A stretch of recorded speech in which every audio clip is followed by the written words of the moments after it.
அம்மா.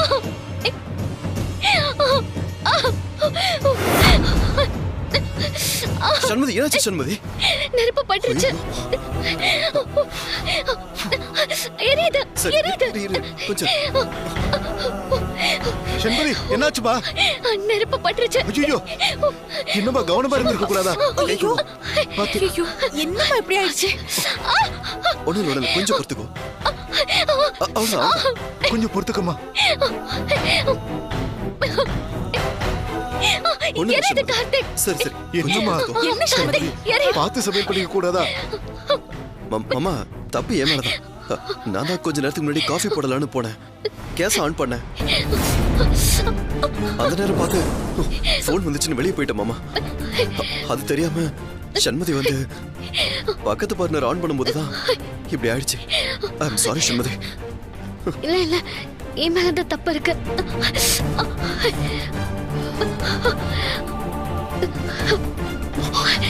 நானும் ஸ்டவ் ஏற்கனவே ஆன் பண்ணி இருந்ததை கவனிச்சிருக்கணும்.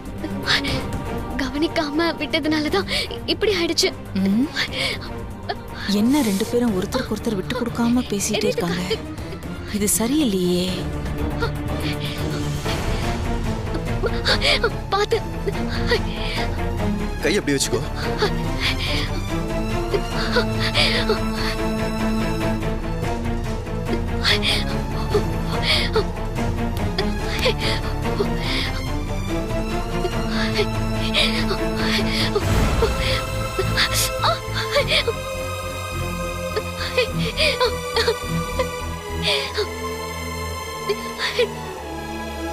கை கொடு. பாத்து பாத்து பாத்து. கொஞ்சம் பொறுத்துக்கோ, சரியாயிடும்.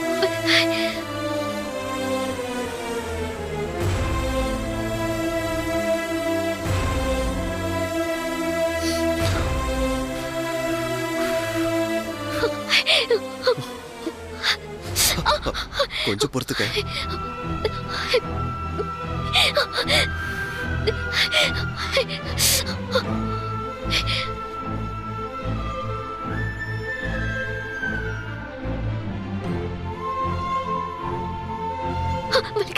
அவ்வளவுதான், ஒண்ணும் இல்ல, சரியாயிடும். நான் வேணா டாக்டர் ஃபோன் பண்ணி வர சொல்லட்டுமா? இல்ல வேண்டாம், அதான் மருந்து போட்டு விட்டுட்டேன்ல, சரியாயிடும். ஏமா, நீ காயம்பட்ட கையோட எதுவும் வேலை செய்ய வேண்டாமா? நீ முதல்ல ரூம்ல போய் ரெஸ்ட் எடுமா. நீ போ.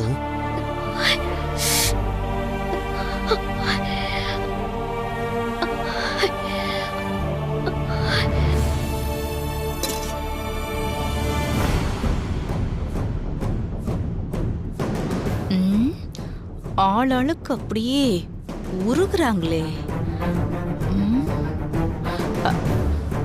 பாவம் சண்மதி.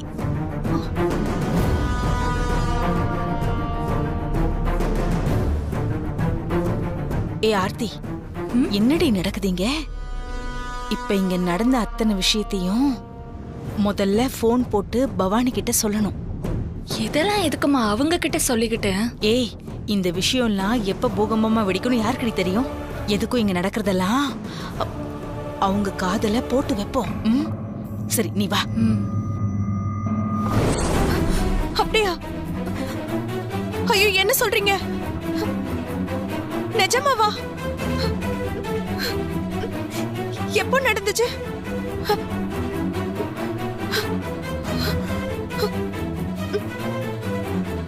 சரி சரி.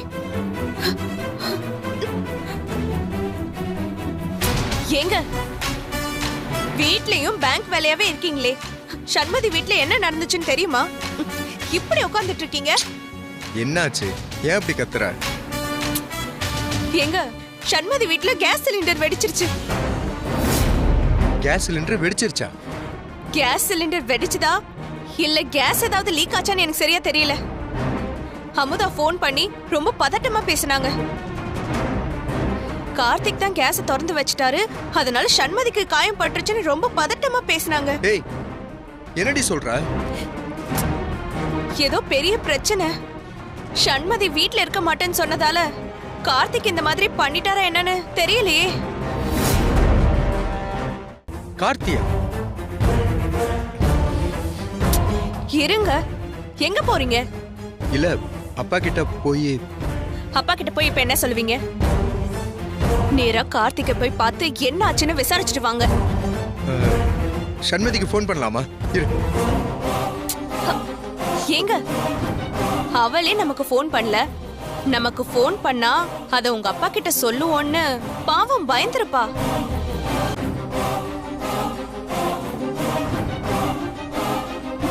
ஏங்க, சும்மா நின்னுட்டு இருக்காம கிளம்புங்க.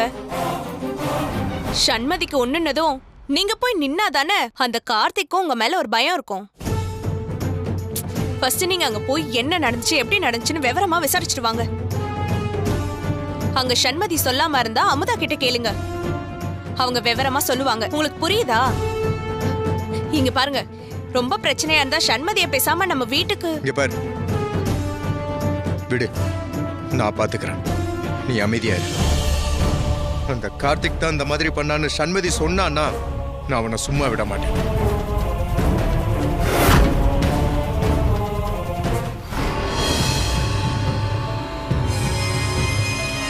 நான் சொல்றத நீ செய். ஏண்டி அமுதா? அம்மா, என்ன காலையில சண்மதி அப்படி அலர்னா? அவ கத்திர சத்தம் எங்க கிச்சன் வரைக்கும் கேட்டுது. என்ன ஆச்சு அமுதா? சண்மதிக்கும் கார்த்திக்கும் ஏதாவது பிரச்சனையா என்ன?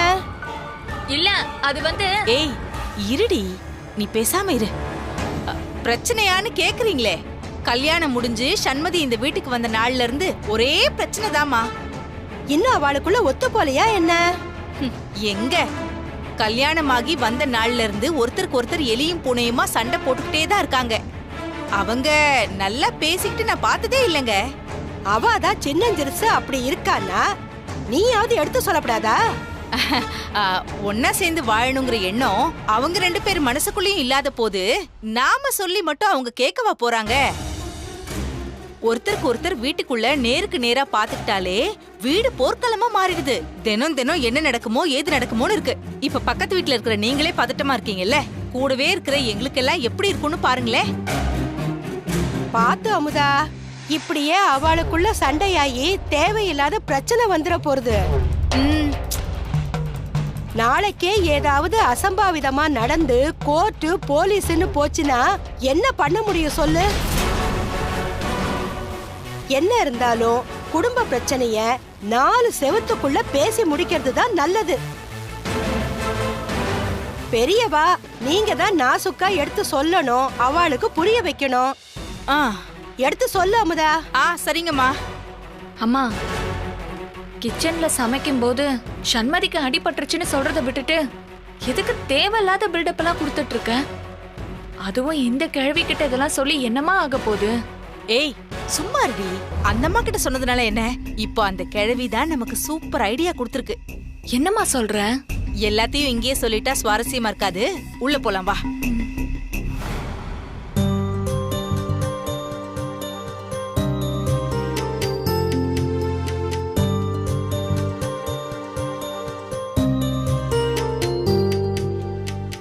கிளம்பலாமா? கிளம்பலாம். என்ன ராஜி, எங்க கிளம்பிட்டீங்க? ஒரு முக்கியமான டாக்குமெண்ட் சைன் பண்ற விஷயமா பேங்க் வரைக்கும் போக வேண்டியிருக்கு. அதான் நானும் ஜீவாவும் போயிட்டு வந்துடுறோம். அதுக்கு எதுக்கு ராஜி அவ்வளவு தூரம் அலையணும்? பேங்க்ல இருந்து யாரையாவது வர சொன்னா அவங்க டாக்குமெண்ட் எடுத்துட்டு வர போறாங்க, நீ சைன் பண்ணி கொடுத்து விட போற. அப்புறம் என்னமா? அப்பா, இது கார்ப்பரேட் அக்கவுண்ட் டாக்குமெண்ட்ஸ் பா. இத பேங்க் மேனேஜர், சீஃப் ஆடிட்டர் எல்லார் முன்னாடியும் வச்சு தான் அம்மா சைன் பண்ணணும். அதனால தான் நாங்கள் பேங்க்குக்கு போகிறோம். அது சரிடா, ஆப்ரேஷன் முடிஞ்சு வந்ததுக்கு அப்புறம் உங்க அம்மா ஃபுல் ரெஸ்ட்ல தான் இருக்கா. அப்படி இருக்கும்போது உங்க அம்மா எதுக்கு வெளியில அலையணும்னு தான் நான் கேட்டேன். உடம்பு நல்லானதுக்கு அப்புறமா இதெல்லாம் போய் பண்ணிக்கலாமே. இன்னைக்கு போகணும்னு என்ன கட்டாயம் இருக்கு? என்னங்க, எப்படி பார்த்தாலும் அந்த வேலையெல்லாம் முடிச்சுதானே ஆகணும். எனக்கும் வீட்டுக்குள்ளேயே இருக்கிறது ஒரு மாதிரியா இருக்கு. அதான் கொஞ்சம் வெளியில போயிட்டு வந்தா ரிலாக்ஸ்டா இருக்கும். அதான். சரிம்மா, உன் இஷ்டம். பார்த்து பத்திரமா போயிட்டு வந்தா சரி. ராஜிமா,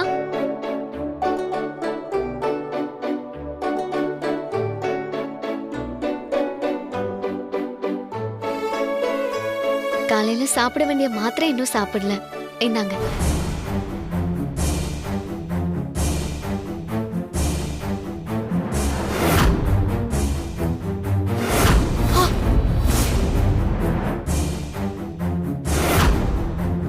ஐயோ,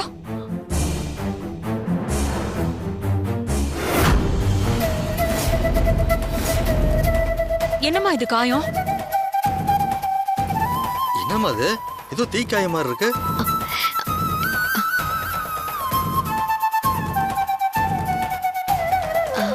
ஆமா அங்கிள், இன்னைக்கு காலையில சமைக்கும் போது லைட்டா நெருப்பு பட்டுருச்சு. என்ன சண்மதி, நெருப்பு பட்டுருச்சுன்னு இவ்வளவு சாதாரணமா சொல்ற?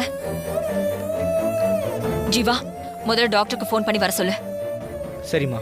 ஐயோ, அதெல்லாம் ஒண்ணு வேண்டாம் ஜீவா, அதெல்லாம் சீக்கிரம் சரியாயிடும் ராஜிமா. என்ன நீ தீக்காயம் பட்டிருக்கு, ஹாஸ்பிட்டல் போய் காட்டலனா எப்படி? இப்படி அஜாக்கிரதையா இருந்தா என்ன அர்த்தம்? இல்ல ராஜிமா, நெருப்பு பட்டதுமே நான் உடனே ஆயில்மெண்ட் போட்டுட்டேன். இப்போ பெருசா வலி இல்ல, மருந்து போட்டிருக்கேன்ல, அதுவா சீக்கிரம் சரியாயிடும். எதுக்கு டாக்டர் எல்லாம்? விடுங்க, பாத்துக்கலாம். எப்படி காயப்பட்டிருக்கு பாரு. சமைக்கும் போது கொஞ்சம் ஜாக்கிரதையா பார்த்து பண்ணக்கூடாதா? இப்ப வலி எதுவும் இல்ல? ஐயோ, அதெல்லாம் ஒண்ணுமே இல்ல. நீங்க இது ஒண்ணு நினைச்சு வருத்தெல்லாம் பட வேண்டாம். மிஞ்சி போனா 2 நாள்ல சரியாயிடும். நீங்க மறக்காம ஃபர்ஸ்ட் இந்த மாத்திரையை சாப்பிடுங்க. எனக்கு ஆபீஸ்க்கு கொஞ்சம் டைம் ஆயிடுச்சு, நான் அப்படியே கிளம்புறேன். மாத்திரை எடுத்துக்கோங்க. வரேன் அங்கிள். வரேன் ராஜம்மா, மாத்திரை சாப்பிடுங்க. வரேன் ஜீவா. சரிங்க நீ.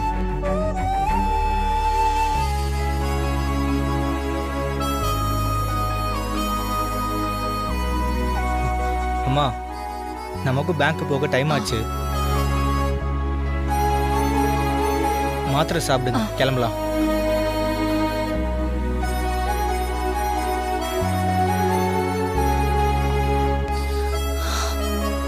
நாங்க போயிட்டு வரோங்க. சரிம்மா, பத்திரமா போயிட்டு வரேன்ப்பா. நான் போறேங்க. நான் வரேங்க.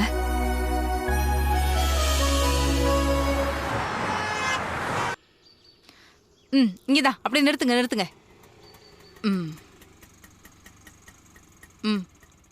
அண்ணே, இங்கே நில்லுங்க, நாங்க வந்துடுறோம். சரியா? வாடி.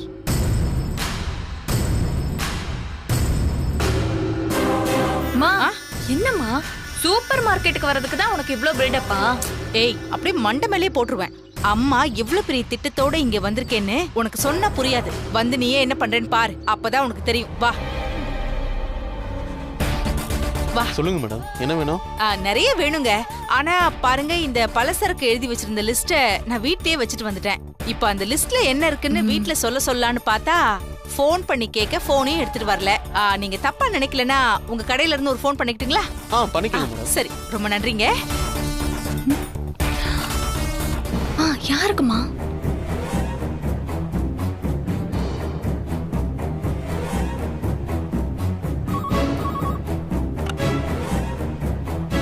ஹலோ ஹலோ, போலீஸ் ஸ்டேஷன்ங்களா? போலீஸா? ஆமாங்க, போலீஸ் ஸ்டேஷன் தான். சொல்லுங்க. நான் பொதிகை நகர் 2வது தெருவுல இருந்து பேசுறேங்க. இந்த ஆர்ஆர் கன்ஸ்ட்ரக்ஷனோட முதலாளி ராஜேஸ்வரி அம்மா இருக்காங்கல்ல, அவங்க தெருவுல தான் நாங்களும் இருக்கோம். சொல்லுங்கம்மா, என்ன விஷயம்? அவங்க பையனுக்கு இப்பதாங்க சமீபத்துல கல்யாணமாச்சு. கல்யாணமாகி அந்த பொண்ணை வீட்டுக்கு கூட்டிட்டு வந்ததுல இருந்து ஒரே கொடுமையா படுத்துறாங்க. தினம் ஒரே சண்டை சச்சரவு தான். அந்த பொண்ணு அவங்க அடிச்சு கொடுமைப்படுத்துற சத்தம் அந்த தெருவே கேக்குது. என்னால அங்க நிம்மதியா இருக்கவே முடியல. ஒரே பப்ளிக் நியூசன்ஸா இருக்குங்க. இன்னைக்கு காலையில கூட பாருங்க, அந்த பையன் அந்த பொண்ணை போட்டு அடிச்சானா இல்ல என்ன பண்ணானே தெரியல. அந்த கார்த்திகோட சம்சாரம் சண்மதி அலர்ன சத்தம் அந்த தெருவே கூட்டம் கூட்டிடுச்சுங்க. எனக்கு ஒரு நிமிஷம் நெஞ்சே பதறி போச்சு. பாவி பைய அந்த பொண்ணை என்ன கொடுமைப்படுத்துறானோ தெரியல. அதாங்க நான் ஃபோன் பண்ணேன். இத நீங்க அப்படியே கேட்காம விட்டுட்டீங்கன்னா அவங்க அந்த பொண்ணை அடிச்சே சாகடிச்சிருவாங்களோன்னு பயமா இருக்குங்க.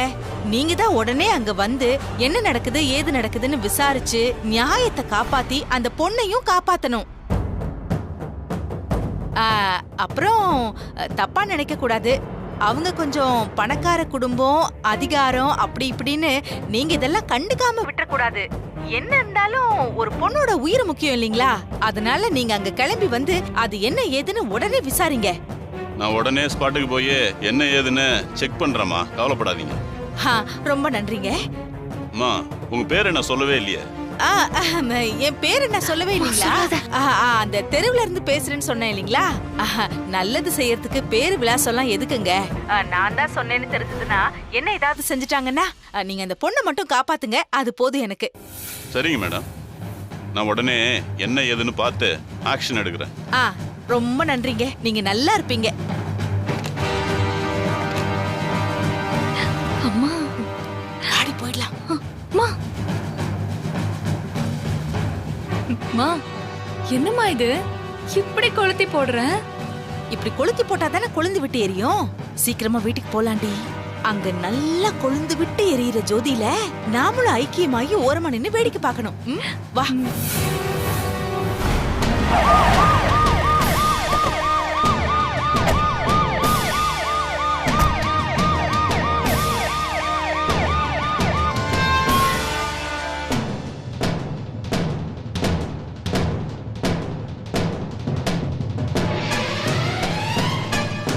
வந்துட்டாங்க. ஐயோ, தமிழ்நாடு போலீஸ் தாண்டி. போன் பண்ண 10வது நிமிஷமே வந்து நிக்கிறாங்க பாரு. ஐயோ, எனக்கு சந்தோஷம் தாங்கல. அவங்களுக்கு அந்த சர்டிபிகேட்லாம் அப்புறமா கொடுத்துக்கலாம். முதல்ல என்ன நடக்குதுன்னு பார்க்கலாம். வா.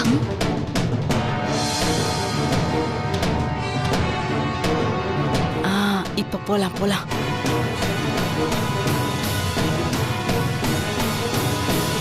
இங்க கார்த்திங்கிறது யாரு? என்னுடைய பையன் தான். என்ன விஷயம் சார்? இப்ப அவர் எங்க இருக்காரு? அப்பா,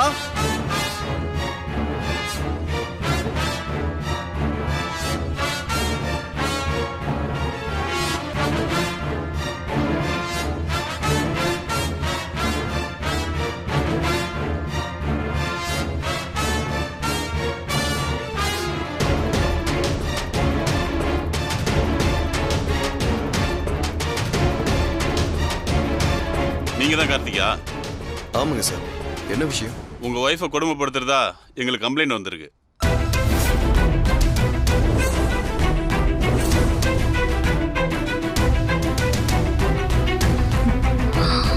அதான் உங்ககிட்ட கொஞ்சம் விசாரிக்க வேண்டியது இருக்கு. நீங்க ஸ்டேஷன் வரைக்கும் வரீங்களா? கொடுமைப்படுத்துறேனா? நானா? நீங்க சொல்ற மாதிரி இங்க எதுவும் நடக்கல சார். உங்களுக்கு யாரோ தப்பான தகவல் சொல்லியிருக்காங்க. தப்பு சரியில்லை நீங்க சொல்லாதீங்க சார். அதை விசாரிக்க தான் நாங்க இருக்கோம்.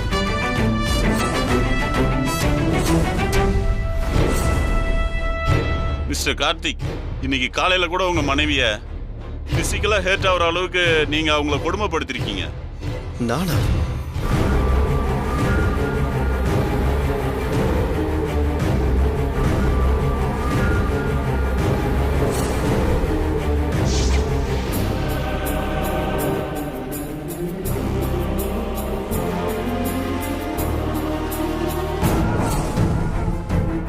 சார், அத அவங்க சமைக்கும் போது தெரியாம கையில நெருப்பு பட்டுருச்சு.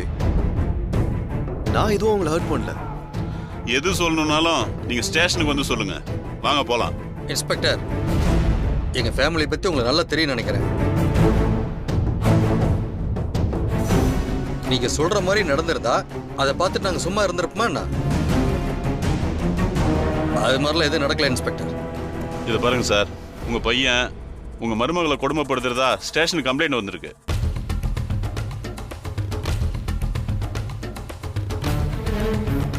அதை அபிஷியலா விசாரிக்க வேண்டியது எங்களுடைய கடமை.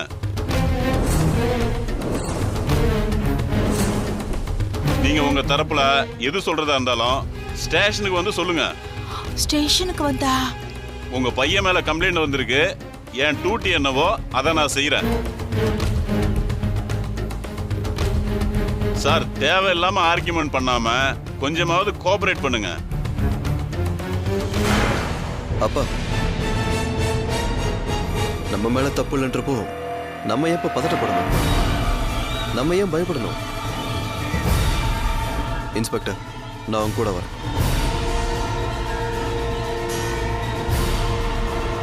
டேய், எனக்கு என்னமோ அது தப்பா படுதுப்பா. நீ எதுவும் அவசரப்படாத. முதல்ல நம்ம அட்வொகேட்டை வர சொல்லி அவர்கிட்ட என்ன எதுன்னு கேட்போம். உன் மாமனார் வக்கீல கூப்பிட சொல்றாரு. சார் ப்ளீஸ், நான் சொல்றது உங்களுக்கு புரியும்னு நினைக்கிறேன். நீங்க தேவையில்லாம இந்த கேஸை காம்ப்ளிகேட் பண்ணாதீங்க.